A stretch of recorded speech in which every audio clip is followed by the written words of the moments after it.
Welcome to A1 TV Telugu news. ఇవాల్టి bulletin చూద్దాం. తీవ్ర దుర్వాసన భరించలేక 11 మంది విద్యార్థులు అస్వస్థతకు గురై ఘటన విశాఖ జిల్లా గోపాలపట్నంలో జరిగింది.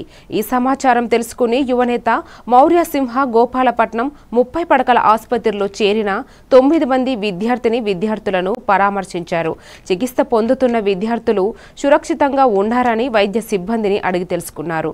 ప్రభుత్వ విప్ ఘనబాబు ఆసుపత్రి సూపరింటెండెంట్తో మరి పాఠశాల ప్రిన్సిపల్తో మాట్లాడి విద్యార్థుల యోగక్షేమాలు తెలుసుకుని వారికి పూర్తి మెరుగైన వైద్యం అందించాలని ఆయన సూచించారు.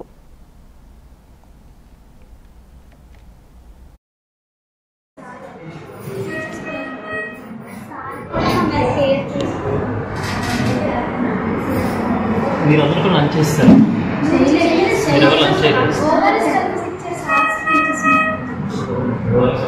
లంచ్ చేశారు అంటే ఒక అమ్మాయి బిస్కెట్ ప్యాకెట్ కూడా తినండి, బాగానే ఉంది.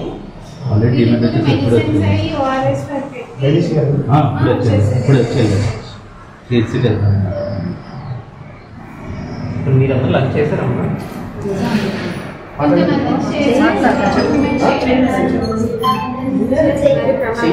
చేయలేదు చెప్పాలా? ముందే మీ అందరూ ఒకటే క్లాస్ ఒకటే సెక్షన్? ఒకే క్లాస్. వీళ్ళు అసలు వామిటింగ్ వామిటింగ్స్ ఉన్నారు. 8th క్లాస్ వాళ్ళ అమ్మాయికి తినక ముందే వామిటింగ్స్ వచ్చాయి. స్మెల్ చూసి వచ్చాయి.